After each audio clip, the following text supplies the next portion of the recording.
Salve anak-anak hebat, semoga kita semua selalu sehat dan selalu dalam lindungan dan cinta kasih Allah. Kembali lagi dengan Bunda Mis ke dalam Doremi, doa dan renungan misioner bersama sekami Paroki Santo Petrus dan Paulus Argapura, Keuskupan Jayapura, edisi Sabtu 30 Mei 2026. Kita berada pada pekan biasa ke-8. Bacaan Injil hari ini diambil dari Injil Markus bab 11 ayat 27 sampai dengan 33. Mari sebelum kita mendengarkan Injil hari ini kita berdoa. Dalam nama Bapa dan Putra dan Roh Kudus. Amin. Selamat pagi Bapa, terima kasih untuk hari ini, hari yang baru yang Engkau berikan bagi kami. Berilah kami rahmat-Mu agar kami selalu berjalan dalam bimbingan-Mu dan hidup atas dasar kasih-Mu. Pagi ini kami akan belajar sebagian dari firman-Mu. Bersabdalah Tuhan, kami siap mendengarkan. Demi Kristus Tuhan dan pengantara kami. Amin. Semoga Tuhan beserta kita sekarang dan selama-lamanya. Inilah Injil suci Tuhan kita Yesus Kristus menurut Markus. Dimuliakanlah Tuhan. Beberapa waktu setelah mengusir para pedagang dari halaman Bait Allah, Yesus dan murid-muridnya tiba kembali di Yerusalem. Ketika Yesus sedang berjalan-jalan di halaman Bait Allah, datanglah kepadanya imam-imam kepala, ahli-ahli Taurat dan tua-tua. Mereka bertanya kepada Yesus, "Dengan kuasa manakah engkau melakukan hal-hal itu? Dan siapakah yang memberikan kuasa itu kepadamu sehingga engkau melakukan hal-hal itu?" Yesus menjawab mereka, "Aku akan mengajukan satu pertanyaan kepada kalian. Jawablah aku, dan aku akan mengatakan dengan kuasa mana aku melakukan hal-hal itu. Pembaptisan Yohanes itu dari surga atau dari manusia? Jawablah." Mereka memperbincangkan seraya berkata, "Jikalau kita katakan dari Allah, Ia akan berkata, kalau begitu mengapa kalian tidak percaya kepadanya? Tetapi masakan kita katakan dari manusia? Sebab mereka takut kepada orang banyak, karena semua orang menganggap bahwa Yohanes betul-betul seorang nabi." Maka mereka menjawab Yesus, "Kami tidak tahu." Maka kata Yesus kepada mereka, "Jika demikian, aku pun takkan mengatakan kepada kalian dengan kuasa manakah aku melakukan hal-hal itu." Demikianlah sabda Tuhan. Terpujilah Kristus. Anak-anak hebat dan sahabat misioner yang terkasih, Injil Markus pada bab 11 ayat 27 sampai 33 hari ini menyoroti penolakan para pemimpin agama terhadap otoritas Yesus.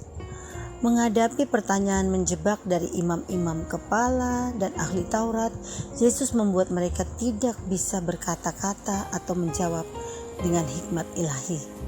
Injil hari ini mengajarkan kita untuk berani mengakui kebenaran dan melepaskan kemunafikan dalam hidup beriman kita. Nah, mari sama-sama kita belajar. Ada 3 poin yang bisa kita lihat dari Injil hari ini dan kita bisa renungkan bersama. Yang pertama, kita harus bisa menolak kemunafikan.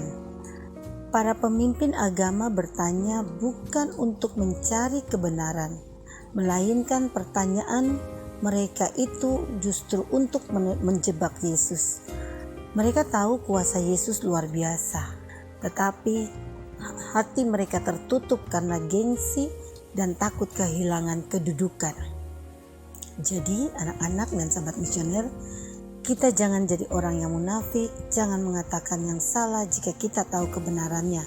Dan yang ada terkadang kita merugikan orang lain.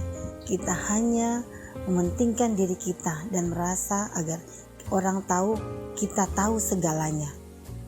Poin kedua, yaitu kita harus bisa jujur di hadapan Tuhan.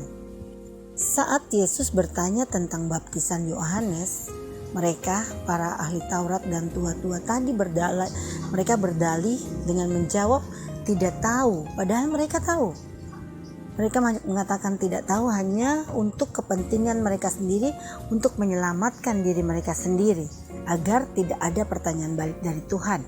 Ini adalah cerminan manusia yang sering kali menyangkal kebenaran demi kenyamanan pribadi. Mari kita belajar jujur dari hal-hal yang kecil. Poin ketiga, kita belajar juga pengakuan atas otoritas Yesus. Kita harus mengakui otoritas Yesus dalam kehidupan kita. Kita juga berasal dari Tuhan. Untuk itu, kita harus mengakui itu.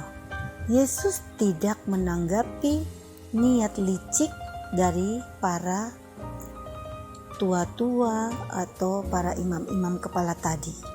Kuasanya tidak perlu, atau kuasa Yesus tidak perlu dibuktikan kepada mereka yang tidak memiliki hati tulus. Tanpa perlu pembuktian, kita tahu kuasa Yesus dahsyat, kuasa Yesus luar biasa. Bukan hanya dinyatakan 2000 tahun yang lalu, tapi di saat-saat ini dalam kehidupan adik-adik atau anak-anak terkasih, dalam kehidupan sahabat misioner, bahkan kehidupan bunda dan kehidupan setiap umat percaya kepada Yesus, bahwa kuasanya itu luar biasa dan nyata. Dan kuasa Tuhan telah kita alami dalam kehidupan kita. Nah, adik-adik dan sahabat misioner, bahkan anak-anak hebat, hari ini refleksi untuk kita bersama dalam kehidupan kita lewat Injil Markus bab 11 ayat 27 sampai 33 ini merupakan panggilan bagi kita masing-masing untuk bisa mengevaluasi atau melihat kembali hati kita sendiri atau kehidupan kita sendiri. Apakah kita mencari Tuhan dengan ketulusan yang murni, atau kita seringkali bersikap seperti para pemimpin agama yang mendikte Tuhan dan menolak kebenarannya ketika itu tidak sesuai dengan kepentingan atau ego kita. Coba kita bertanya pada diri kita, coba kita ingat-ingat kembali. Inilah refleksi untuk kita sekalian. Semoga Tuhan memampukan kita semua untuk selalu saja hidup dan berjalan dalam bimbingannya. Amin. Marilah kita berdoa bersama-sama doa anak misioner. Tuhan Yesus, Engkau diutus Bapa menjadi berkat bagi dunia dan menjadi juru selamat bagi manusia. Utuslah kami anak-anak dan remaja misioner di Indonesia untuk menjadi sahabat yang kuat bagi yang lemah, sahabat yang rela berkorban bagi yang menderita payah, sahabat penghibur bagi yang sakit dan gelisah. Tuhan Yesus, kami pun ingin menjadi utusan-utusan kecil-Mu, teman setia bagi yang tersingkir dan terlantarkan, teman bicara bagi yang kesepian dan terlupakan, sobat yang gembira bagi yang sedih dan susah, sobat penuh penghargaan bagi yang tak dicintai. Tuhan Yesus, utuslah kami ini dengan bantuan Roh Kudus-Mu, menjadi garam dan ragi yang baik, menjadi terang dan obor cemerlang, membawa kegembiraan dan pengharapan. Tuhan Yesus, kuduskanlah badanku dan kuduskanlah jiwaku. Ku persembahkan diriku kepadamu hari ini. Berkatilah semua anak dimanapun, berkatilah semua orang yang kami jumpai siapapun mereka. Amin. Bapa kami yang ada di surga, dimuliakanlah namamu, datanglah kerajaanmu, jadilah kehendak-Mu di atas bumi seperti di dalam surga. Berilah kami rezeki pada hari ini dan ampunilah kesalahan kami seperti kami pun mengampuni yang bersalah kepada kami, dan janganlah masukkan kami ke dalam pencobaan, tetapi bebaskanlah kami dari yang jahat. Amin. Salam Maria, penuh rahmat, Tuhan sertamu, terpujilah engkau di antara wanita dan terpujilah buah tubuhmu Yesus. Santa Maria Bunda Allah, doakanlah kami yang berdosa ini sekarang dan waktu kami mati. Amin. Kemuliaan kepada Bapa dan Putra dan Roh Kudus, seperti pada permulaan, sekarang, selalu, dan sepanjang segala abad. Amin.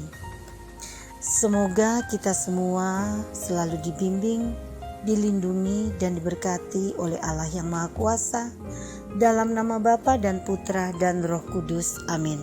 Salam sehat selalu anak-anak, selamat berkarya di hari ini. Tetap semangat dan jangan lupa tersenyum. Sampai jumpa di edisi Doremi selanjutnya.